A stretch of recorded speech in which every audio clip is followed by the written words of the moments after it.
Isa siguro sa pinakamasarap para po sa akin na ulam, lalo na sarili po ninyong tanim, ay ang ginisang ampalaya. Di ba? Ay, nako.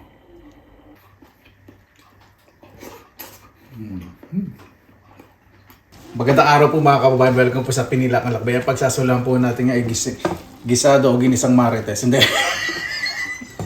Ginisang ano po, ampalaya. Dito na may itlog at may baboy. Sama po man ninyo akong mag-prepare.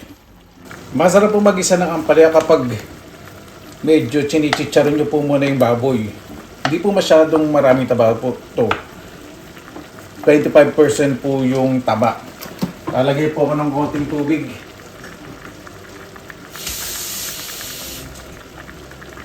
Yung kumukulo pa, nagluluto po ka ng ano, spaghetti dahil siyempre alis po ako sa Finland at uwi sa Pilipinas. Isisilibayan ko naman yung mga taong nagmamalasakit sa akin.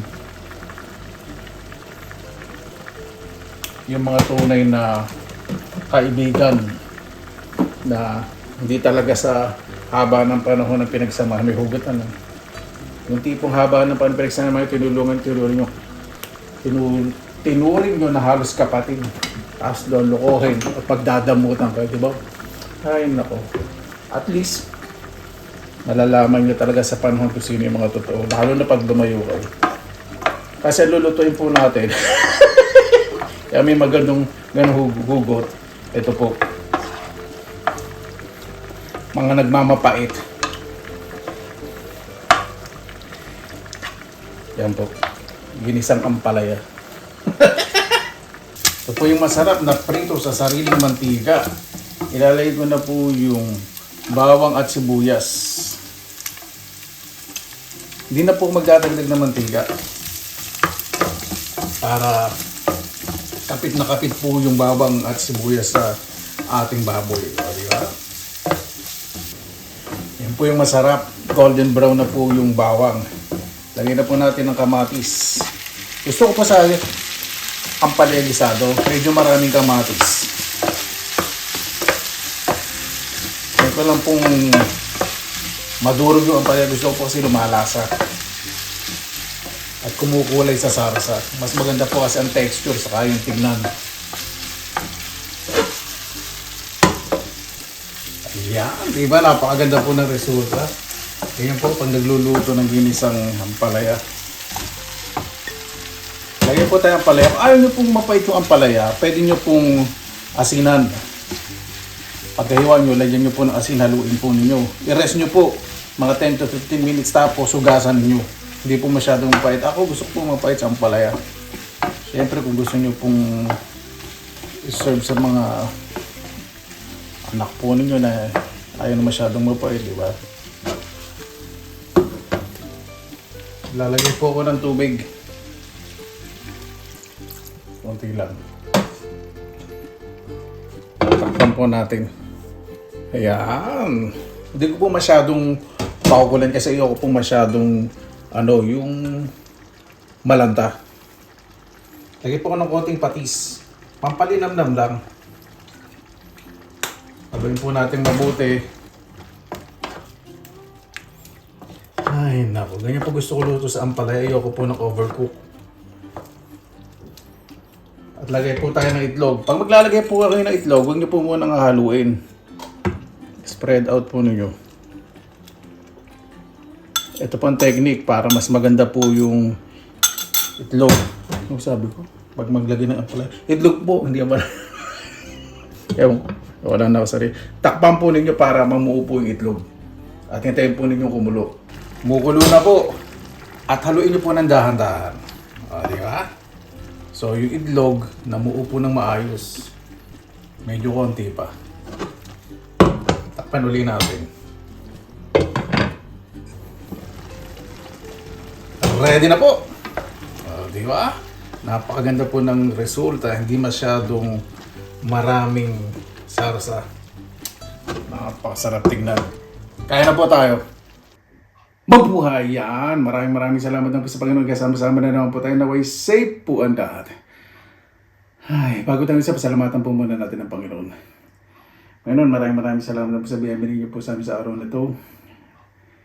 Na ibigay at ibibigay namin bawat isa po ay mas maging mabuti po sa kapwa. Huwag po abusin ang kabutihan po ng iba. Napakasakit po talaga ng may mga tao na kahit ganong katagal lang yung pinagsamahan sa simpleng bagay ay nasisira po ang pagsama, nagkakaroon po ng lamat at pagtitiwala. Na may magkaayos po yung lahat, yung tiwala po yung napakahirap ibalik, kaya mas maging mabuti na lang po sa bawat kapwa. Kaya na po bahala po sa amin, lalo na po yung mga may pinagdadaanan po ngayon, na may mga sakit, physical, spiritual, mental, naway gumaling po. Pagabay din po ang aming mga mahal sa buhay na malalayo po sa pamilya, wala po sa bahay ngayon, dahil makuwi po lahat ng safe. Kaya na po bahala po sa amin, sinusuko na po namin sa inyo lahat sa kanila ni Jesus. Amen. Sana ka natin, di ba? Ganyan po ako magluto pag ginisang ampalaya. Lalo na po kung may yung alamang, yung fresh na alamang. Naku, napakasarap. Dahil gigisa lang po talaga, tapos may alamang. Tapos ano po yun? Pag alamang, kung may alamang po yan, may manggang bagoong, yung mura, yung bibiyakin. Gusto ko po talaga. Bihira lang po makabili dito ng sariwang ampalaya. Siguro sa lahat ng mapait, ito yung masarap. Diba? Sa lahat ng mapait, ito yung masarap. Idagan po natin yung kanin. Ito po isa sa paborito kong ginisang gulay. Simple, ampalaya. Gusto ko po yan.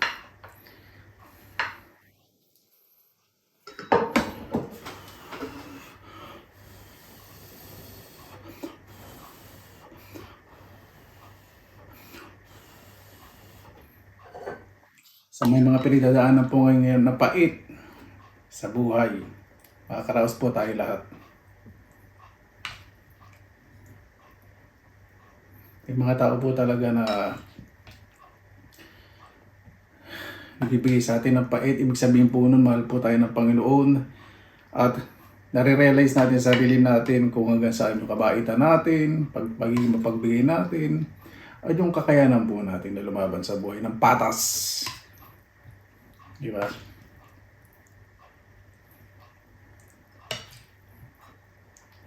Parang, kuya, boss mo na kaya lahat.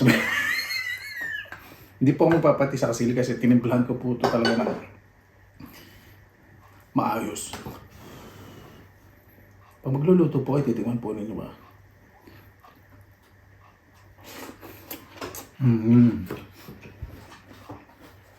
Ayun ang gusto ko sa ampalaya.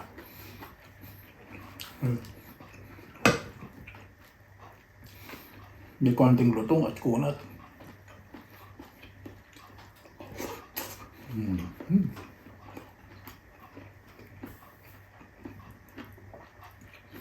Napakasarap.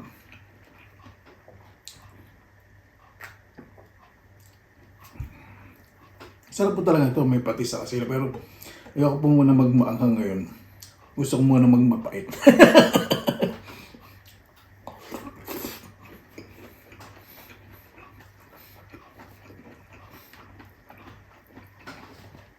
Sarap.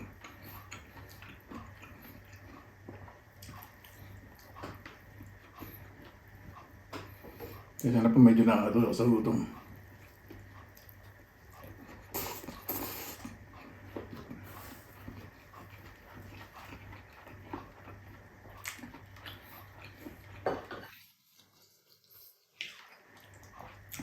Pinatikim ko po ito sa mga kaibigan ko, Fins.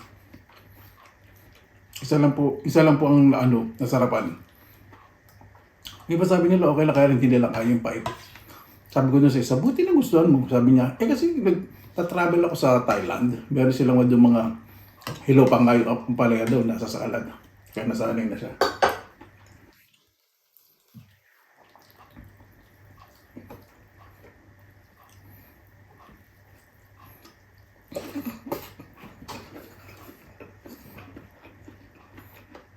Yung baboy lang mga sa salsa.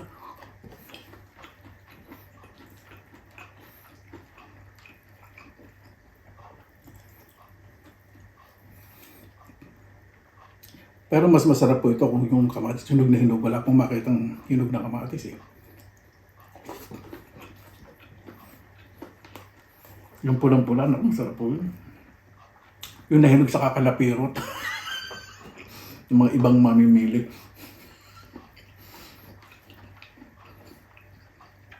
Talaga po gano'n kailangan po talaga. Naghihila po yung tinda para hindi lugi yung mga nagtitinda. Kasi nihinog naman po ang kamatis eh.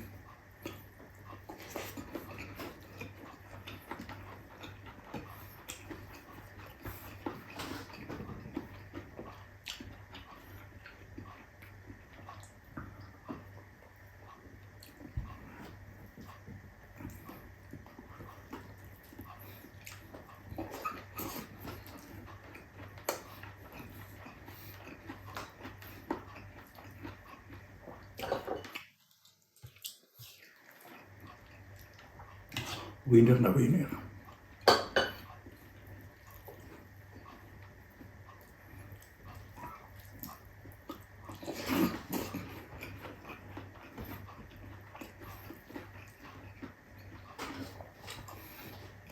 Gusto ko nga pala sa pakbet.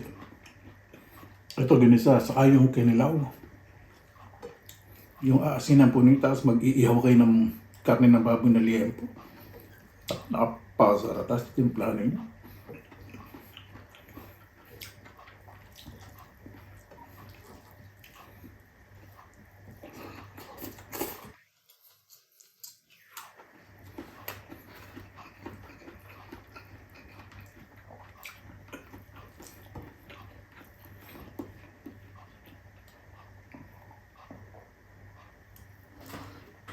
Yung mga kaibigan ko pong tayo, hindi ko pa nasubukan yung ilaw na ampalaya sinasawak sa mga. Hindi ko pa nasubukan talaga. Kasi pag bibisita ako eh, madalas sinaserve nila yung popular dishes sa kanila. Yung tom yum, som tom, mga salad, papaya salad.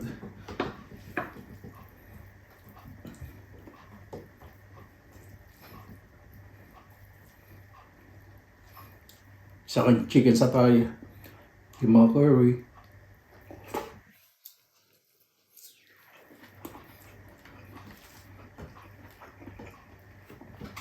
Usapang mga curry. Pag nag-curry po, yung mga gusto ko po yung mga iba po kasi yung curry sa kanila. Kasi sa atin traditional yung dilaw, di ba? Hindi po gano'n. Iba po yung Thai curry. Sarap green curry, red curry, yellow curry, manghang. Napakasarap. Galing nila. Magaling silang gumamit ng gata ng nyug.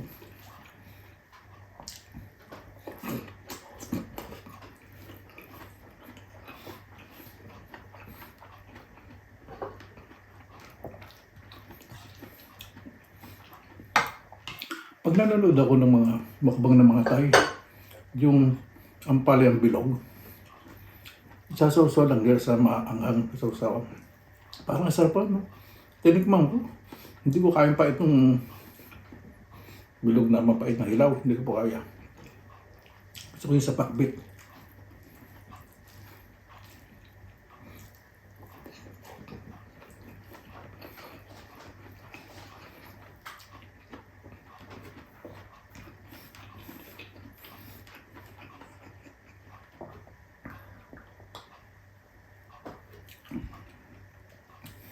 Ang ang ampalaya,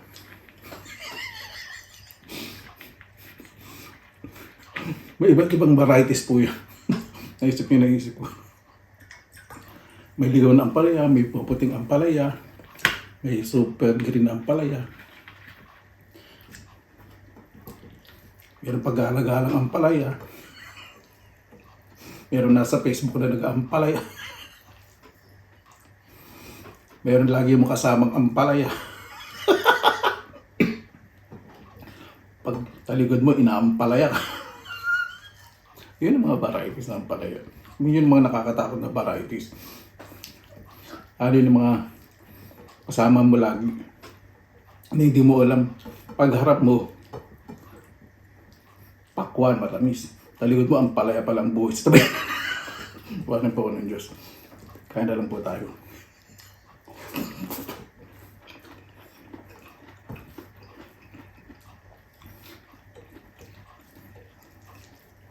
Sarap.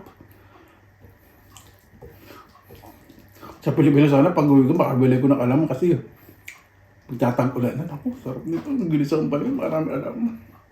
Tapos yung mangga kong tayo sa gilid ng palaisdaan, namumunga na.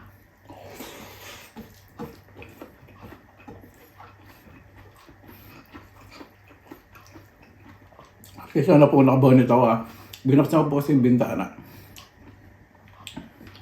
Medyo malamig ako. May katawan ko. Kaya ko nang malamigin yung ulo ko. Kasi nakasentro dito yung hangin.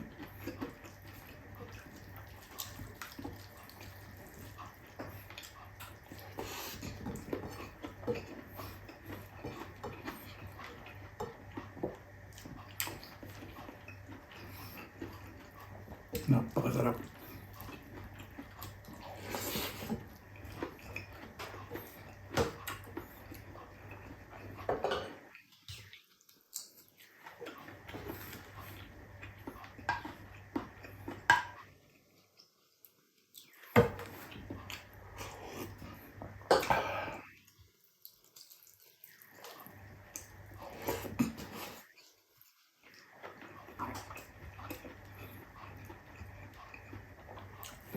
Pag kumakain ako ng ampalaya, naalala ko nung college ako. Medyo kapos-kapos kami nun. Pinapanutin niya namin, mag-iamot na naman yun. Pamasahe lang po talaga, saka pangkonti yung pagkain po talaga yung laman ng bulsa ko. Minsan pamasahe lang po talaga, minsan walang pagkain. Kakain po ako sa bahay, pasok sa school. Inom na lang po akong tubig. Sobrang gutom ko. Tapos sa isang karindigan, malapit sa paradahan ng jeep. Para malolos sa Bulaan. Mode pong kalahating order ng ampalaya. Siguro. Nagulat ako eh. Sabi ko, okay na po ba kalahating order? Kumain ako. Tapos nakita ko sa tabi ko, meron pa ibang nationals. Ibang lahi kumakain, dami nilang pagkain. Lalo ako nagutom. Hindi kumain na ako. Tapos binigyan akong sabaw nung tindera. O anak, kayo ito sabaw. Sabi ko, ano magano po ito? Hindi na anak.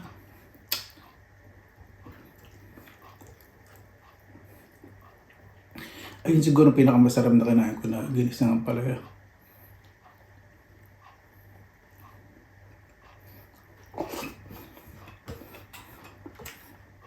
Libre po ako. Pakabayat ko po nun. Kung na ba sa akin. Sabi ko, hindi po. Sabi, hindi, sige na. Pauwi ka na ba? Sabi ko, opo.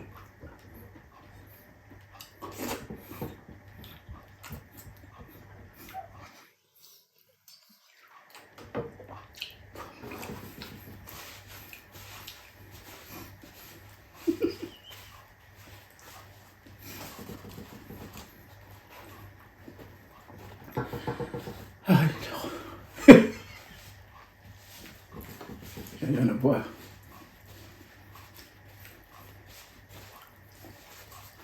Pakabait po ng Panginoon, ano?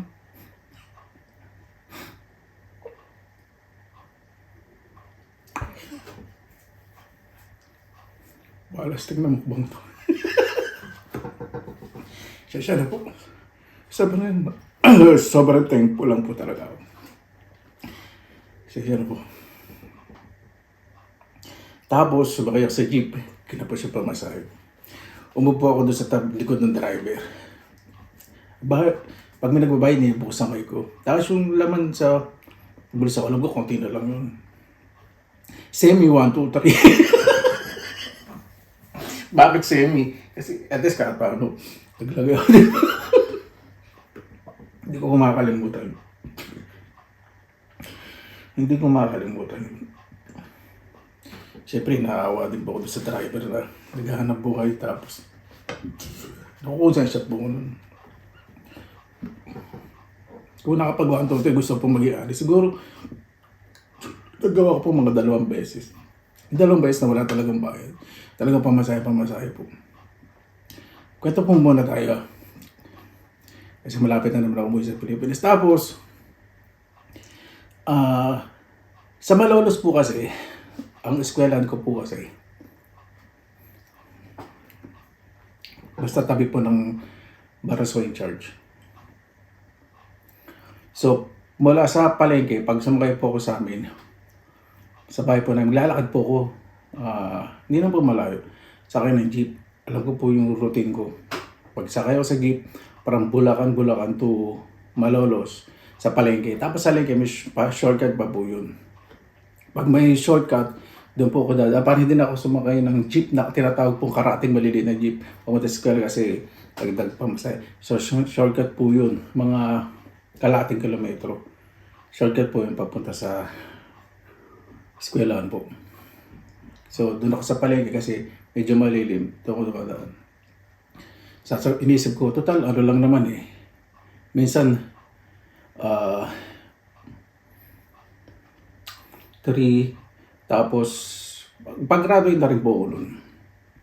3 or 4 yung subjects ko po. So sabi ko kaya kong itong itiisin kahit mga 4 na oras.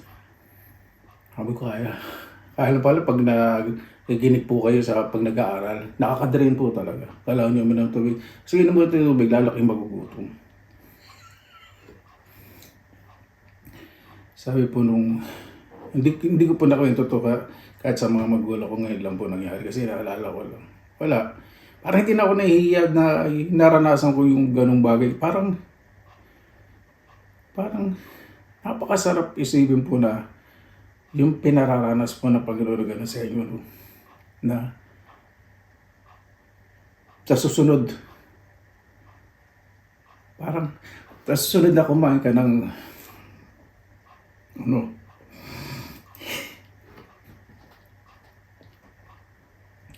sa susunod na kumain ka ng gisadong ampalaya, yung masasarapin mo yan, kakainin mo yan, at kahit na may kamahalan ng presyo, sabihin lang, ibig sabihin, makakaya mong bilhin yan. Magugulat ka na lang kasi nasa Pilipinas ka, mura na ampalaya kasi ayun yung kinain mo, ayun yung pinakamura at in-order mo kalahati. At yung tindera na awasan. Tapos binigyan pa ako sa... Tapos, darating yung araw na pag kumain ka ng ampalaya, ang kanin mo, kalahating kabadit. Nabala, ganyan po talaga ako. Ayaw po masyadong magdrama. Darating, siguro binibigay po talaga ng Panginoon na darating araw pag kumain ka niyan, may kamahalan. Tapos ibang bansa, dito po sa Finland, na mas ma-appreciate mo, mas may enjoy mo. Ibig sabihin, yung pait na naranasan mo noon, at yung pait na tinitikman mo ngayon na may sarap. Ito po yung pinakamasarap na mapait na nakain ko po. Sa araw po na ito bago umuwi ng Pilipinas. At siguro, ibahagi ko rin lalo na sa mga estudyante, ngayon, bakasyon po siyempre.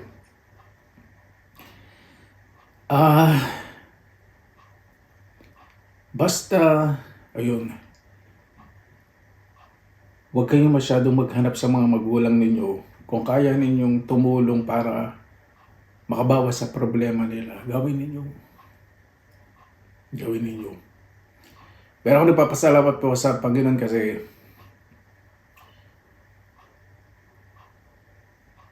yung pinagdaanan ko po noon, syempre sa iba, malit na bagay po yun.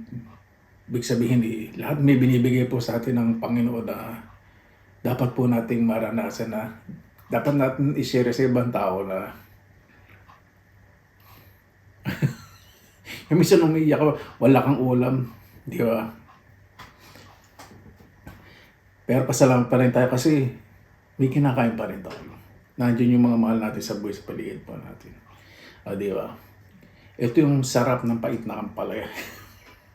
Yung nga pala, shoutout nga po pala dun sa mga driver noon. From Bulacan to Malolos, from Malolos to Bulacan. Doon sa driver po, dahil sa isang driver na half 1, 2, 3 ko po dahil kinapos po yung pera ko. No?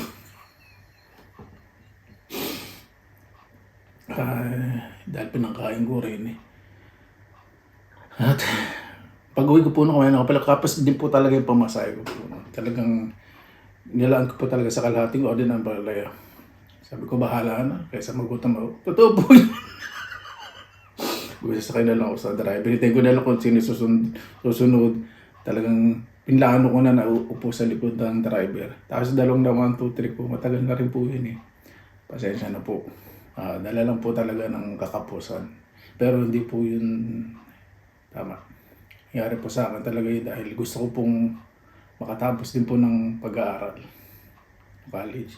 Pero syempre sinusuportahan naman po ko ng mga kapatid ko po dito sa Finland. Syempre, nung time po na yun, kasi ang nanay ko hindi naman po pala dahil hindi sa mga kapatid ko. Kung ano po yung meron po sa amin sa bahay, pinagkakasya po namin. Dalawang kapatid ko dito kasi napaka-supportive. Ayaw din ng nanay ko na sobrang humihingi. Alala ko po nanay ko hanggat makakapag papagkasya po namin yung biyaya sa amin. Gagawin po namin. O, di ba? Doon po sa mga naboboring, pwede nyo na pong stop. Sa iba naman po, ikwento ko lang po ito.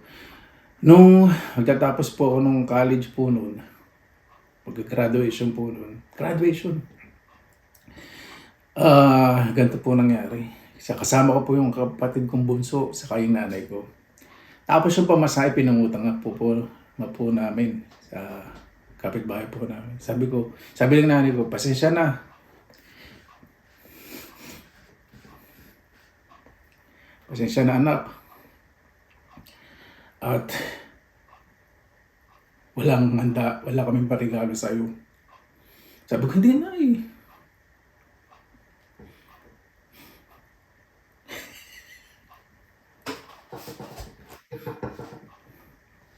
Gusto ko lang po share. Wala lang, gusto ko pa iyakin kayo.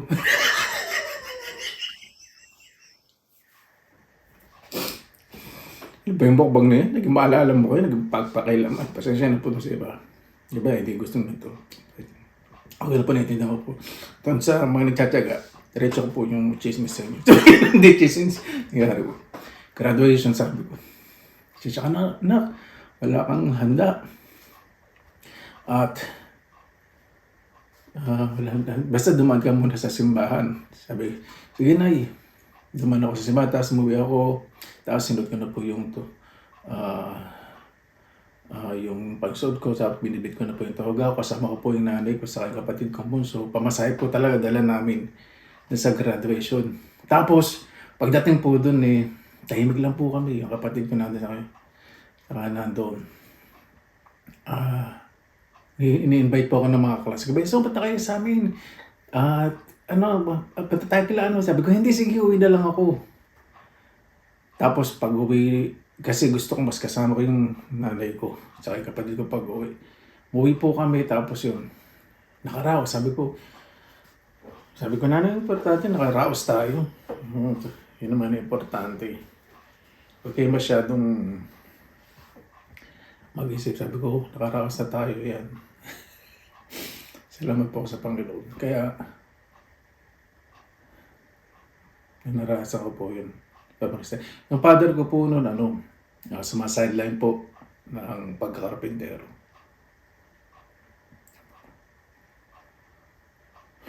Kaya, yun lang po yung gusto pong i-share. Ang pinakamasarap, nagisadong ang pareha, di ba? Paano po? Bago tayo magtapos, pasalamatan po muna natin ang Panginoon. Panginoon, maraming salamat po sa biyaya ninyo po sa amin sa araw po na to. Maraming salamat po sa lahat ng biyaya na binibigay niyo po sa amin na hindi namin hinihiling. Next week, nasa Pilipinas na naman po ako.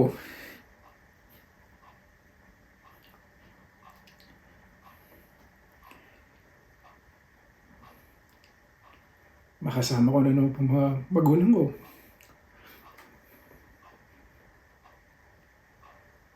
Mga kapatid ko, mga pamangkin ko. Maraming salamat po sa biyaya po na to.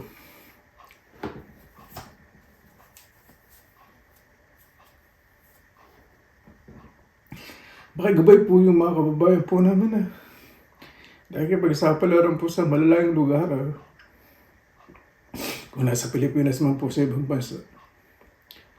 Napakahirap pong maging malayo po. Sinisikap po namin maging matatag. nagpapalakas po sa amin ay yung mga mahal namin sa buhay at yung pangarap namin para sa akin. Maraming salamat po sa pagbigay po sa akin ng mga magulang na nandiyan po palagi. Sobrang mahal ko po mga magulang. Maraming salamat po sa lahat ng sa sobrang biyaya binibigay niyo po. Kaya na po, bahala po sa amin. Gusto ko na po namin sa inyo lahat sa akin.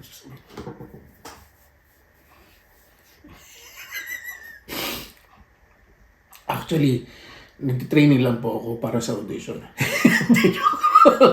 Paano po, bago po tayo matapos, tapos na pa. Salamat na po sa inyong oras na hindi lang sa kailangan lang. May basta lagi po tayong positive vibes, good vibes. God bless, ingat po lagi mo na araw. Laban na!